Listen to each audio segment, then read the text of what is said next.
La teoría del Estado es una disciplina que tiene como objeto de estudio las posibles definiciones, orígenes, formas, tareas y objetivos.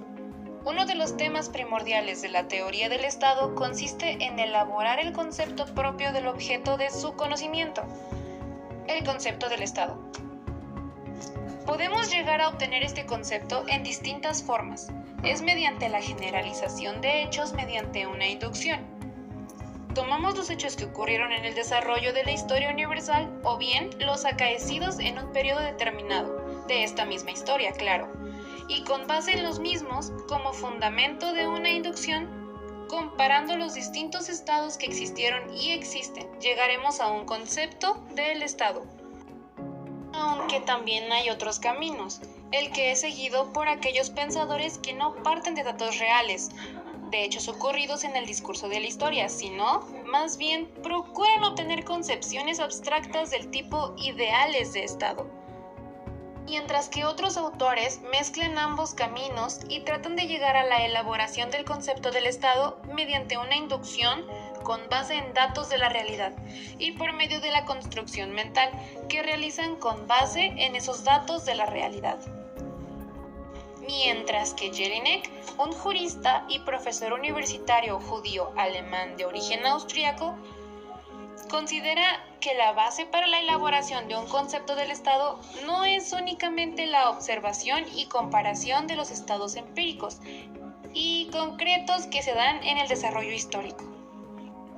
También cabe mencionar que al decir del tipo empírico, Jelinek se refería al Estado construido sobre la base de la observación en los estados reales. Para él, el concepto de Estado consiste en hallar ese tipo empírico. Claro que, por otra parte, considera que si se toma en cuenta el estado ideal, o sea, la idea del Estado que hemos visto para Bluntschli, entonces llegaremos a la construcción de un tipo ideal. Veamos entonces que Bluntschli es un jurista suizo y político badense. En realidad su tipo empírico corresponde a la noción o concepto de Ponsonby, tomando de la consideración de estados históricos. Entonces podemos decir que él busca una teoría intermedia elaborando su propia doctrina, armonizando lo real con lo racional, y entonces a lo que se refiere es que dice que lo ideal debe ser una expresión racional de lo real. De acuerdo con Jelinek, obtener el concepto social del Estado necesitamos en primer término estudiar los hechos que se encuentran en la base del mismo. Sabemos que en la base del Estado se encuentra una serie de hechos sociales que están relacionados, que son actos del hombre. En segundo término, finalizamos este sustrato del Estado, vemos que los hombres que se relacionan entre sí para formar los encuentran viviendo en un territorio del Estado. Ahora, los actos del hombre son la base del Estado, y siendo también la vida del hombre en fluir constante a la base del Estado, es también mutable, o sea, variable. Ahora podemos relacionar así los hechos que se dan en el mismo tiempo o en el mismo espacio. Esto significa que una serie de hombres puede vivir en un mismo espacio porque todos viven dentro de un mismo territorio. E igualmente podemos unificar su relación en relación con el tiempo y sin embargo no por ello necesariamente podemos concluir que esos grupos que existen en un mismo tiempo y en un mismo espacio constituyen un estado. Hay otro criterio que nos dice que podemos denominar unificación en virtud de la causa, que todo lo que se pueda reducir en una causa común vale como una unidad.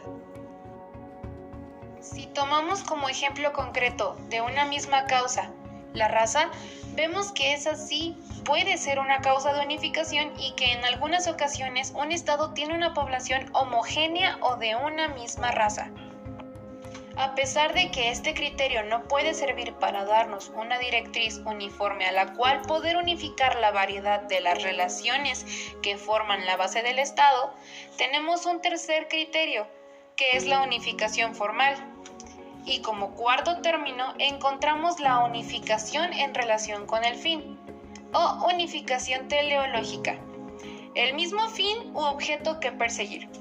Puede servir de criterio unificador de un conjunto de hechos variables y que tomados de forma aislada son diferentes. Por ejemplo, la vida es la unidad unificadora de los diferentes órganos que constituyen la estructura del organismo biológico, por lo que todas son diferentes partes de ese organismo. Se unen para darle vida. Entonces, en el mundo social podemos ver que también es posible unificar las relaciones humanas cuando ellas persiguen un mismo fin.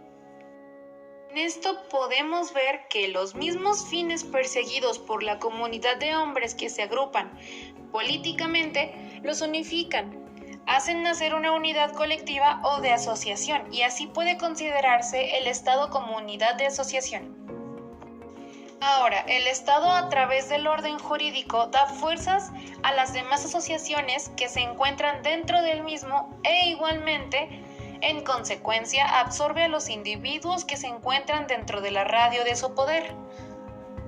Porque en el Estado encontramos el elemento del poder, que dice que tiene el mando, y mandar, dominar, significa tener la capacidad de poder imponer incondicionalmente su voluntad a otras voluntades.